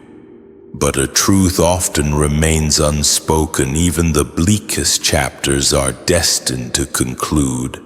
Neuroscience suggests that the human brain often clings to trauma with greater tenacity than joy, allowing it to linger, echo, and replay. However, in the spiritual realm, the inverse holds true. Once a soul chosen and resilient transcends the breaking point, the echoes of past suffering lose their dominion over their journey forward. The torment that once defined yesterday simply lacks the authority to dictate the narrative of tomorrow. Here's where the triumphant irony unfolds. The forces of darkness wagered that you were a captive audience, perpetually bound to a subscription of pain like an unauthorized recurring charge. They presumed you would remain ensnared in an auto-renewing cycle of suffering. But grace intervened, severing the connection with a decisive act, ensuring that your torment would not be reinstated regardless of their entreaties. This transcends mere optimism. It is the essence of reality.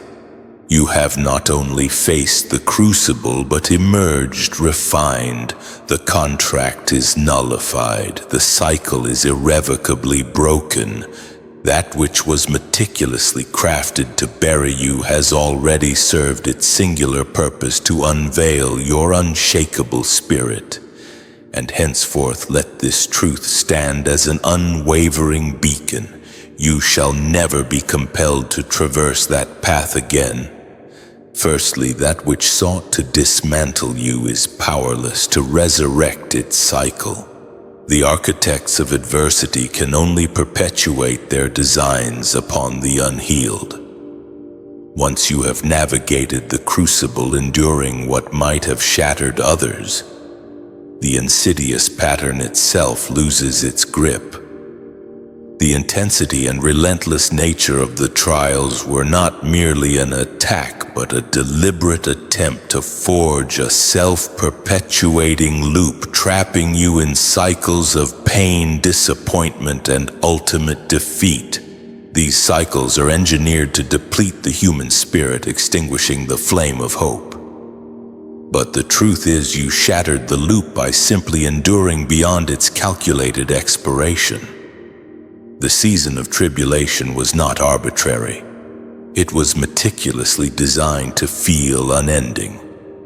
You may have observed the familiar sting of pain reappearing under various guises: betrayal after betrayal, loss after loss, setback after setback.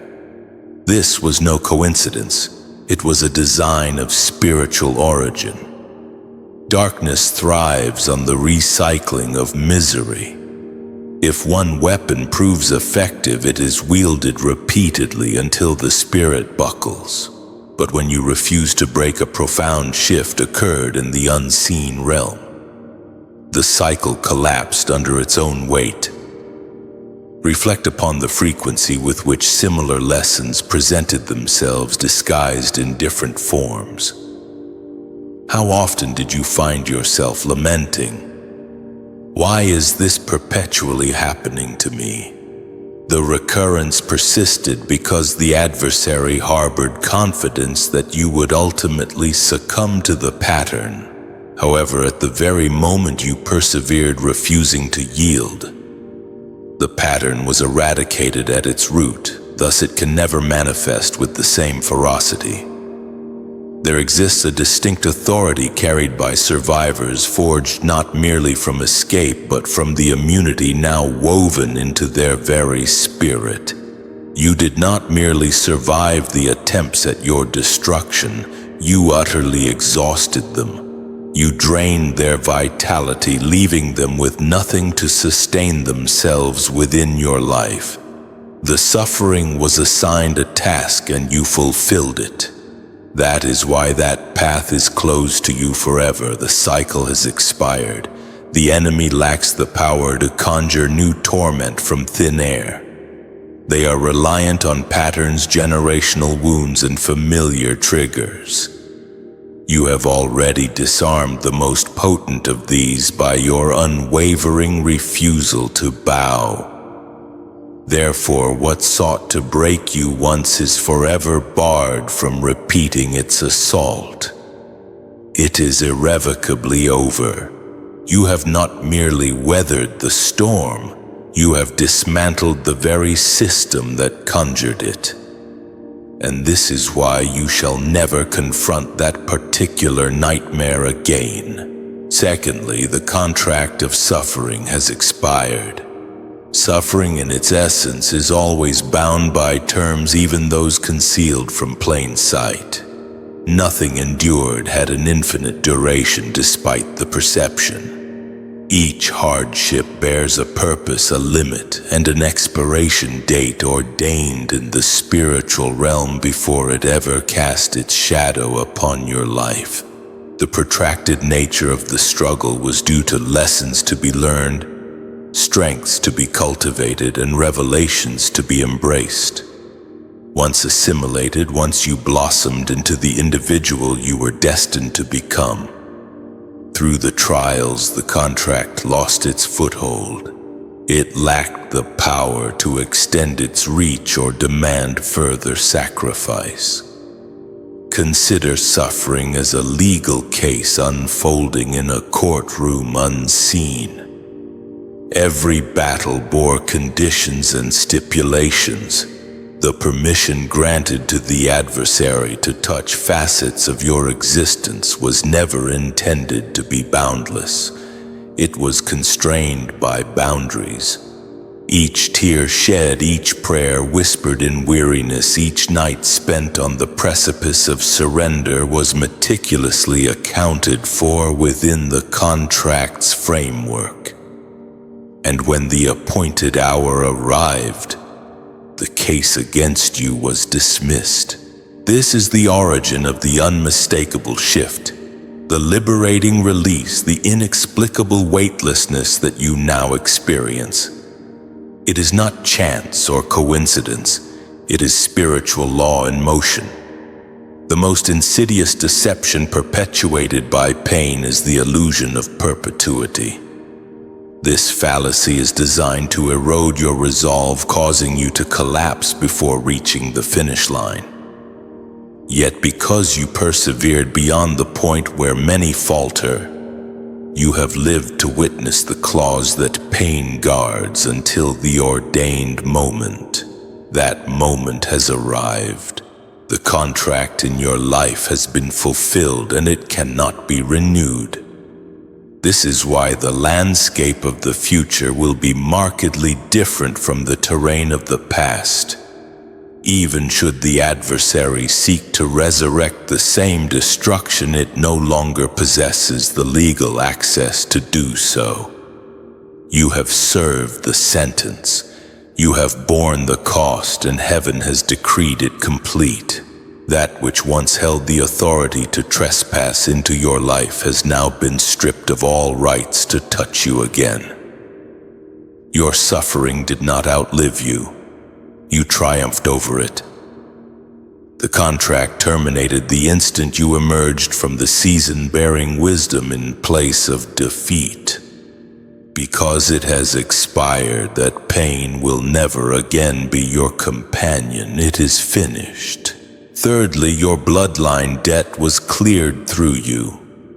Your suffering carried a weight disproportionate to your personal burden because you were carrying the generational baggage of your ancestors.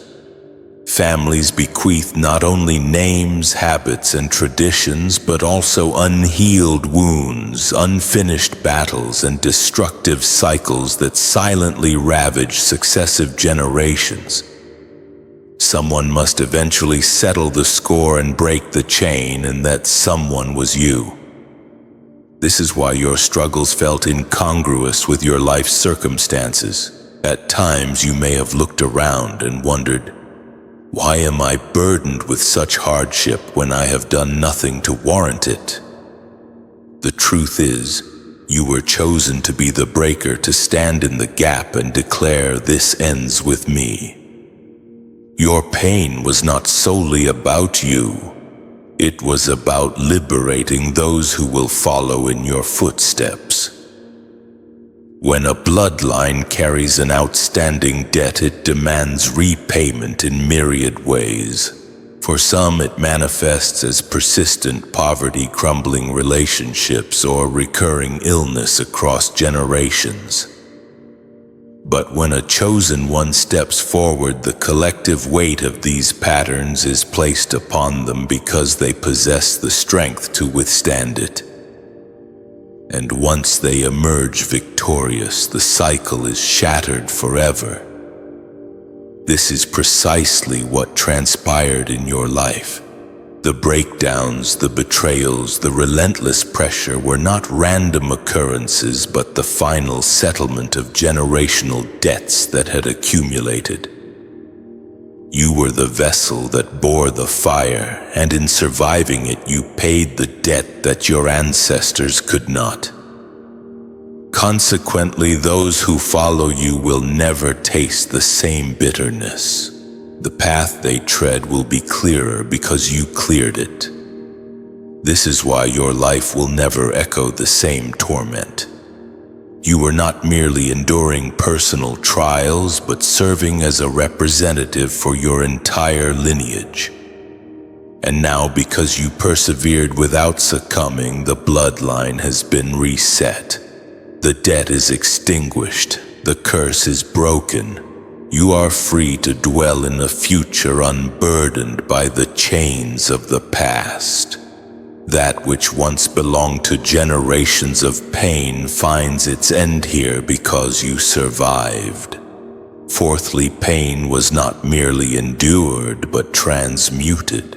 Pain was not simply weathered, it was alchemically transformed, and this is the reason it can never return to haunt you in the same manner. Mere endurance would have left you scarred and vulnerable to the repetition of the same cycles of hurt. However, you accomplished something far more profound. You transformed the very poison intended to destroy you into unyielding strength. This is the hidden power of those who are chosen. They do not merely exist within the fire. They allow the fire to reshape them until it loses its dominion. Each betrayal, each loss, each humiliation was intended to inject bitterness into your soul, to diminish you, to fuel anger and despair. Instead of allowing it to corrode you from within, you alchemized it into wisdom. You acquired the ability to discern deception before it speaks, to perceive danger before it manifests, and to safeguard your soul without hardening your heart. This transformation is irreversible.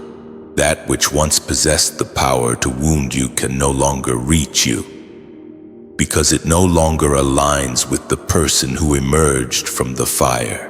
This is the essence of transmutation in the life of a chosen one. Pain no longer resides as trauma, but as authority. Sleepless nights became heightened discernment. Loneliness deepened your understanding. Tears clarified your vision. Even shame was forged into a shield, rendering you untouchable in areas where you were once vulnerable. The very weight that almost crushed you became the weightlifting that fortified your spiritual muscles. This is why you need not fear the recurrence of old sufferings. You did not simply escape them, you metabolized them. Poison cannot kill you if your system knows how to transform it into medicine. The enemy lacks the power to inflict harm with the same tools, because those tools have already been disassembled and reassembled into your weapons. Your pain has been transmuted into something immortal. That which once stalked you has become your very protector. Thus it will never return in the same form. You did not simply survive. You rewrote the rules of engagement.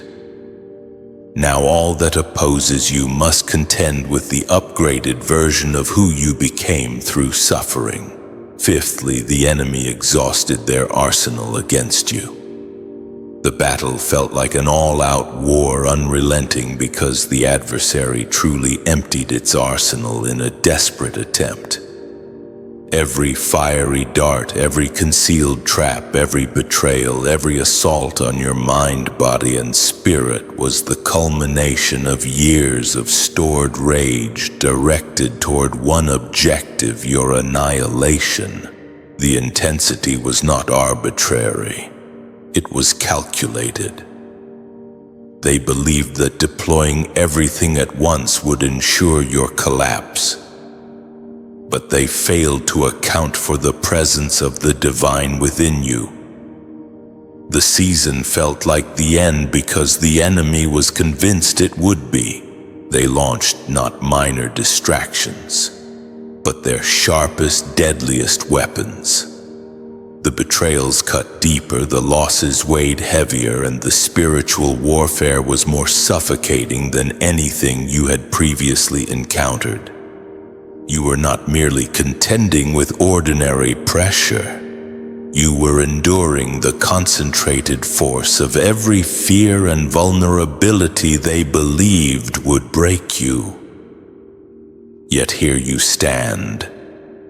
This survival alone is proof that the arsenal is depleted. What the enemy desperately wants to conceal is that attacks are not limitless. There is no inexhaustible supply of new deceptions. Evil thrives by recycling what has proven effective, but once it fails, the power of that weapon dissipates. That is why everything was unleashed simultaneously. It was their last-ditch effort, their final gamble. They sought to extinguish you before your breakthrough, knowing that once you survived, you would become untouchable.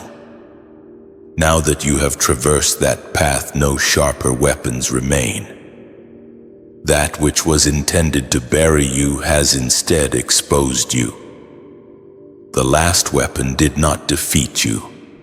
It revealed you. It revealed the indestructible nature of your spirit, the unshakable nature of your calling, and the inviolable nature of your destiny.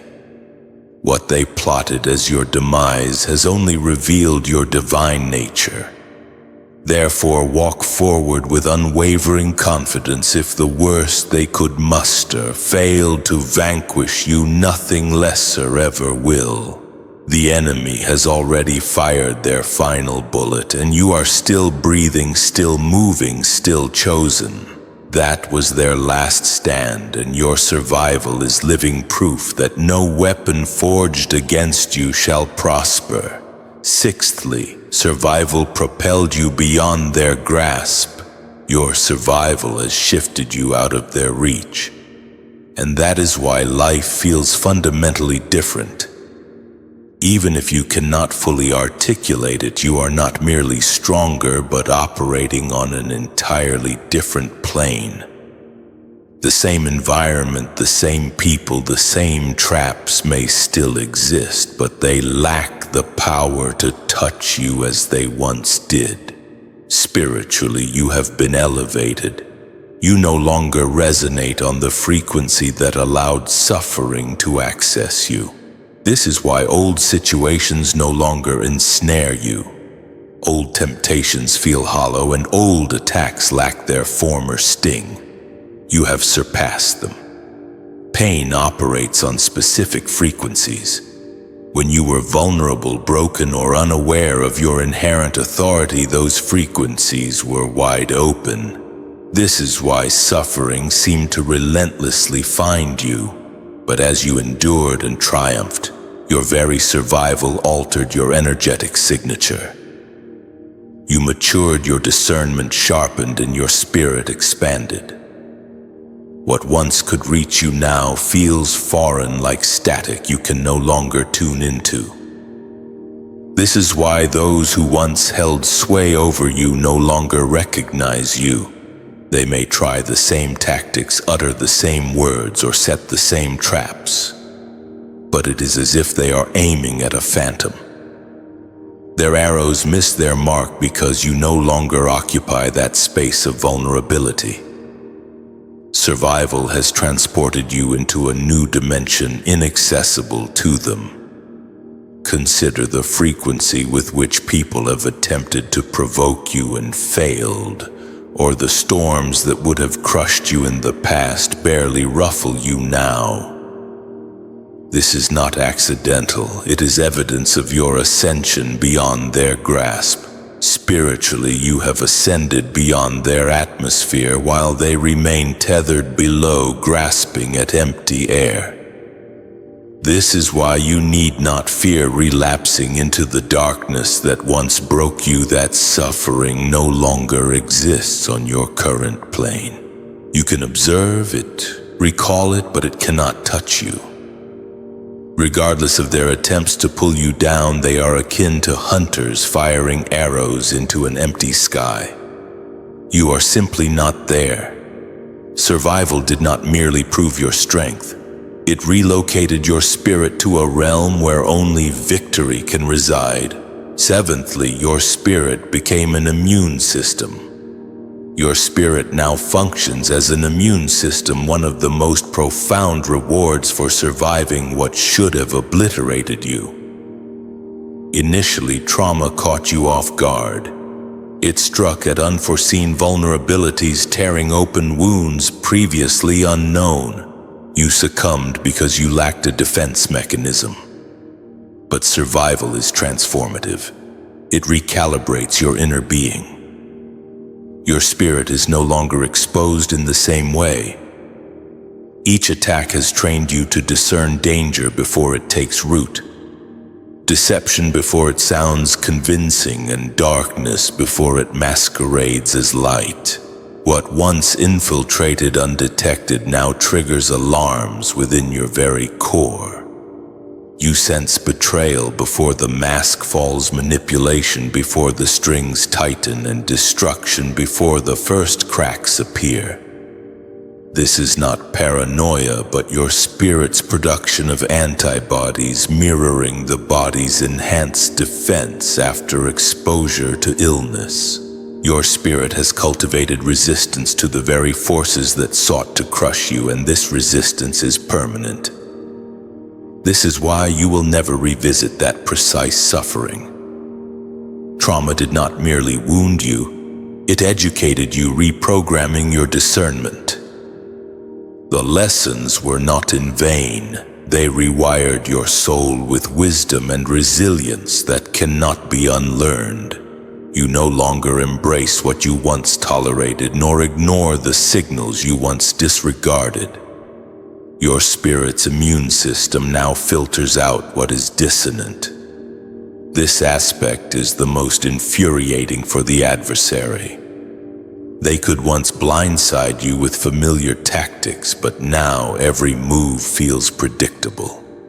That which shattered you then cannot even scratch you now because your soul rejects it instantaneously. Even the mere thought of reverting to old patterns triggers your spirit's recoil.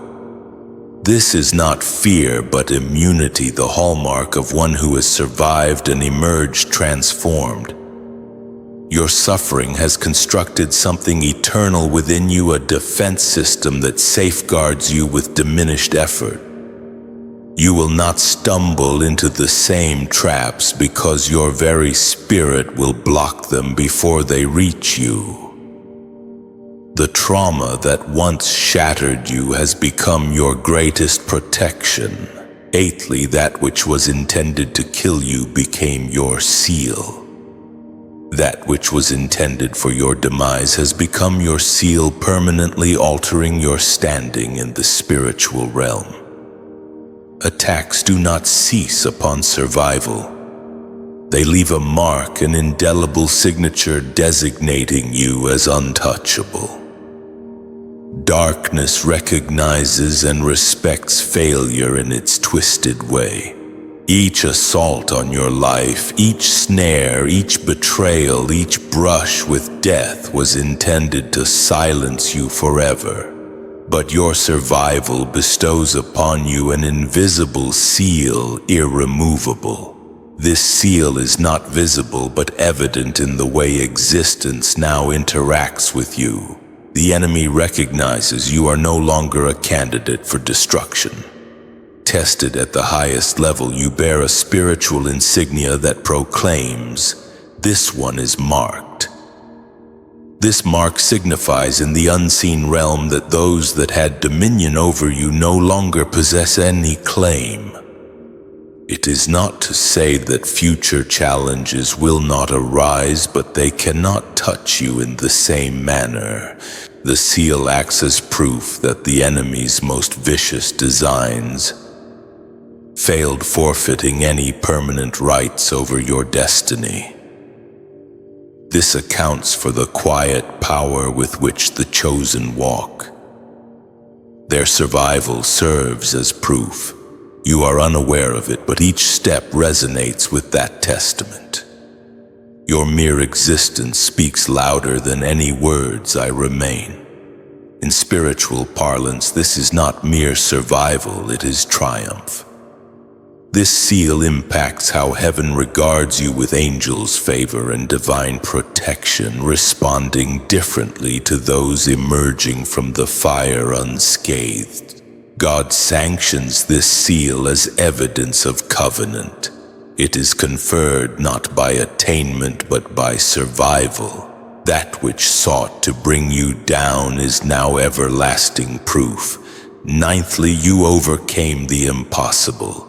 You lived through what was deemed impossible, an undeniable truth that distinguishes you from others. You endured anguish that would have forever broken others, wounds that should have dictated your life, and circumstances that should have buried you long ago. Instead, you defied all expectations. The very fact that you exist disproves predictions made about you. Betrayals that strip one of trust, loss that extinguishes the desire to live, and oppression that eradicates identity rarely see recovery. Yet you did not succumb. That is no small matter. People thought the story ended at your collapse, but your rising defies their understanding. They saw weakness, but your endurance proved different. They presumed you were finished, but your spirit contained unread chapters. The enemy believed that presenting insurmountable obstacles would silence you for eternity, but you turned impossibility into evidence of God's hand on your life. Now your presence is unsettling because after what you have been through, you should not be standing here. You are the walking proof of defiance. Tenthly, your story ascended to God's courtroom. The injustices you experienced were recorded and weighed, with your testimony prevailing. Now the case against you is closed, the sentence served, the suffering complete. You have emerged into a brighter future. So to sum it all up, you've overcome, you've broken free, and you are walking into a future where the shadows of the past have no dominion. You've not only survived, but you've transformed, disarmed, and outgrown the very things that sought to destroy you. Remember that power within you, that resilience, that truth. You are marked, you are immune, and you are undeniably beautifully free. I'd love to hear your thoughts. What part of this resonated the most with you? Have you experienced something similar in your own life? Leave a comment down below, ask a question, or just share your perspective. Let's keep this conversation going. And if this message touched your heart today, be sure to hit that subscribe button so you don't miss out on future inspiration and insights. We're in this journey together. Thanks for being here, for being here, for being here, for being here.